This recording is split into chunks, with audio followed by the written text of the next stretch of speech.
PM Modi ने आज पूर्वोत्तर के मुख्यमंत्रियों के साथ कोरोना पर समीक्षा बैठक की। पीएम ने कोरोना के खतरे को समझते हुए कहा कि हमें पहले से ज्यादा सतर्क रहने की जरूरत है। माइक्रो कंटेनमेंट जोन बनाएं, इससे जिम्मेदारी भी तय होगी। पीएम ने कोरोना के म्यूटेंट से सावधान रहने और इसकी रोकथाम और इलाज पर फोकस रखने की बात कही।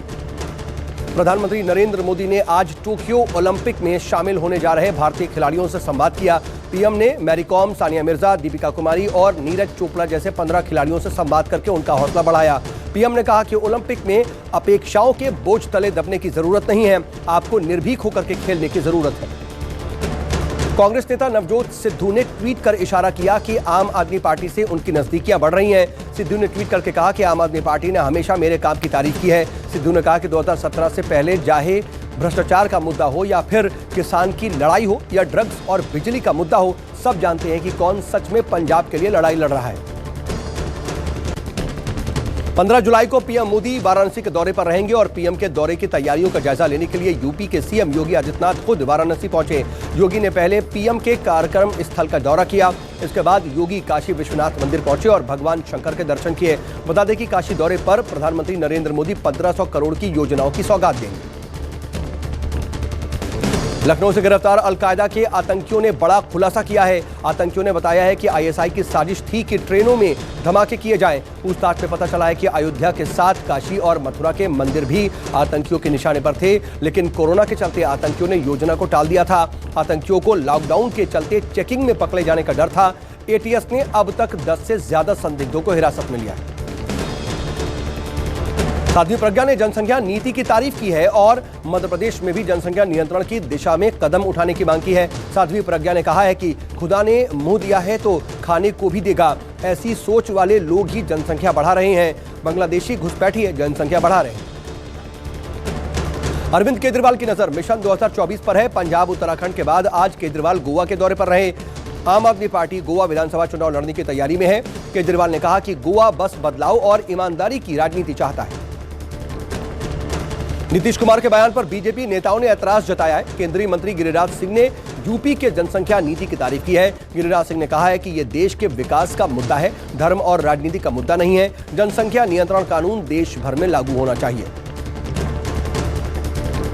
महाराष्ट्र कांग्रेस के अध्यक्ष नाना पटोले के बयान के बाद कांग्रेस डैमेज कंट्रोल में जुट गई है। नाना पटोले ने शिवसेना अध्यक्ष और महाराष्ट्र के सीएम उद्धव ठाकरे, एनसीपी नेता और डिप्टी सीएम अजीत पवार पर आरोप लगाया था कि वो दोनों मुझ पर नजर रख रहे हैं। और अब प्रदेश कांग्रेस अध्यक्ष ने कहा है कि उनके बयान को तोड़ मरोड़ करके पेश किया गया। वहीं कांग्रेस के दूसरे नेता भी महाविकास अघाड़ी में किसी तरह के अनबन की अटकलों को खारिज कर रहे हैं।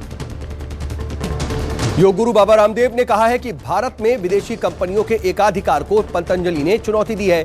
योग और आयुर्वेद में जो रिसर्च भारत सरकार नहीं कर पाई वो पतंजलि ने किया है। और इसके साथ ही उन्होंने कहा है कि पतंजलि ब्रांड नहीं, एक आंदोलन है। बाबा रामदेव ने दावा किया है कि पतंजलि ने 5 लाख लोगों को रोजगार दिया है। दिल्ली एनसीआर में देरी के बाद आज मानसून ने दस्तक दे दी। दिल्ली के कई इलाकों में झमाझम बारिश के बाद मौसम सुहाना हो गया। लोगों को गर्मी से निजात मिल गई है। मौसम विभाग के मुताबिक 16 जुलाई के बाद राजधानी में तेज बारिश की संभावना है। उत्तराखंड, हिमाचल, मध्य प्रदेश समेत कई राज्यों में भी बारिश के लिए ऑरेंज अलर्ट जारी किया गया है। महाराष्ट्र के रायगढ़ जिले में एक बस ड्राइवर ने मुसाफिरों की जान को खतरे में डाल दिया। ड्राइवर ने कई फीट पानी से भरी सड़क पर बस दौड़ा दी और गनीमत यह रही कि कोई हादसा नहीं हुआ। घटना का वीडियो वायरल हो गया। उसके बाद लोगों ने बस ड्राइवर के खिलाफ कार्रवाई करने की मांग की है। उत्तराखंड में भारी बारिश के चलते देहरादून के बाहरी इलाके के नदियों में बाढ़ जैसे हालात हो गए हैं और चक्राता में स्थानीय लोग जान जोखिम में डाल करके तेज बहाव वाली नदी को पार करने को मजबूर हैं। पानी के तेज धार में सड़क ही बह गई। लोग अस्थायी पुल से नदी पार करने को मजबूर हैं। घटना का वीडियो सोशल मीडिया पर बहुत तेजी से वायरल हो रहा है। कोरोना पर आईएमए ने चेतावनी जारी करते हुए कहा है कि तीसरी लहर बेहद करीब है। देखकर दुख हो रहा है कि देश के कई हिस्सों में जनता और सरकार दोनों ही लापरवाह हैं। ऐसे में हालात भयानक हो सकते हैं। आईएमए ने कहा है कि हालात को देखते हुए टूरिज्म और धार्मिक यात्राओं पर रोक लगा देनी चाहिए। देश में पिछले 24 घंटे में 32,000 से ज्यादा कोरोना के केस सामने आए हैं, जबकि 2020 लोगों की मौत हो गई है। लेकिन राहत की खबर यह है कि लोग कोरोना से तेजी से ठीक भी हो रहे हैं। देश में कोरोना रिकवरी रेट 97% के पार पहुंचा हुआ है। यूपी के संभल से मर्डर का सनसनीखेज वीडियो सामने आया है। लाइव मर्डर का वीडियो कैमरे में कैद हुआ है और वीडियो में मृतक युवक मरने से पहले गोली मारने वाले का नाम भी बता रहा है। प्रधानी चुनाव को लेकर के दोनों पक्षों में ताबड़तोड़ फायरिंग हुई थी, जिसमें एक युवक की मौके पर ही मौत हो गई थी, जबकि 2 लोग घायल हो गए थे। कोरोना के खतरे को देखते हुए उत्तराखंड सरकार ने कांवड़ यात्रा को रद्द करने का फैसला किया है। इंडियन मेडिकल एसोसिएशन ने भी उत्तराखंड सरकार को खत लिख करके कांवड़ यात्रा पर रोक लगाने की मांग की थी।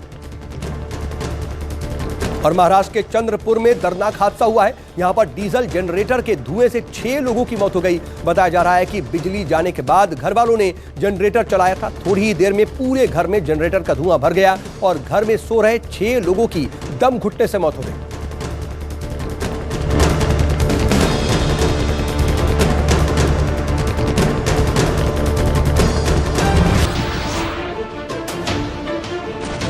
नमस्कार, मैं हूं मानक गुप्ता।